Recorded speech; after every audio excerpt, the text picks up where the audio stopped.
Hey everyone, it's Greg Wells with Keller Williams Realty, and I'm here once again with my buddy Phil of Vellco Solar, and today we're going to talk about the money, the financial benefits of solar technology in residential real estate.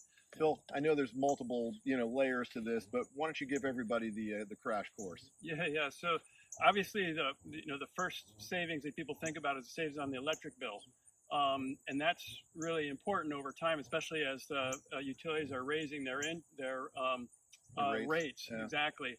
So the economics just on that are pretty good. But the federal government just passed legislation that increases the tax credit from 26 to 30%.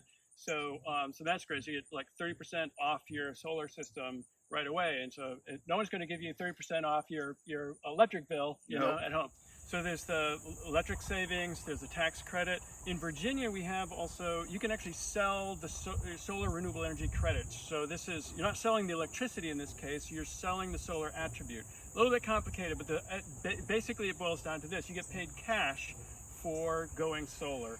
And that kind of adds as part of the kind of financial layer cake for solar.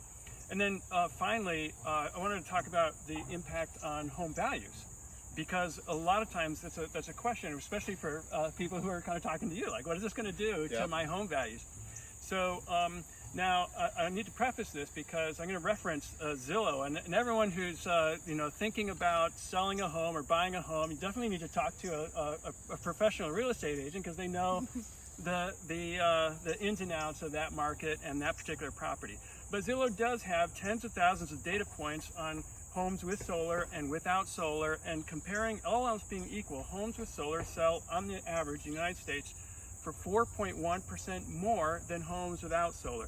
So even if you're thinking of selling sometime in the near future, there are financial benefits that make sense. And I would say it's probably kind of like buying a home. If you're going to be there for something like 5 years, it makes sense to make the installation. If you're going to be there less than 5 years, maybe leave that to the next guy. I'm just speaking honestly about what I would do in that kind of situation, which is what I do with all my clients, is to help them understand what their options are and what really makes sense and what's a good fit. Well, that's great, and people are living in homes longer these days. They're not jumping around as much as they used to, so people are making these kind of long-term investments in their property. I think it's a great idea. I know I'm considering it myself, and it won't be hard to think that I'll have panels on my roof here pretty soon. We're looking forward to it. All right. Well, great to connect with you once again, Greg. Really appreciate the opportunity. You got it.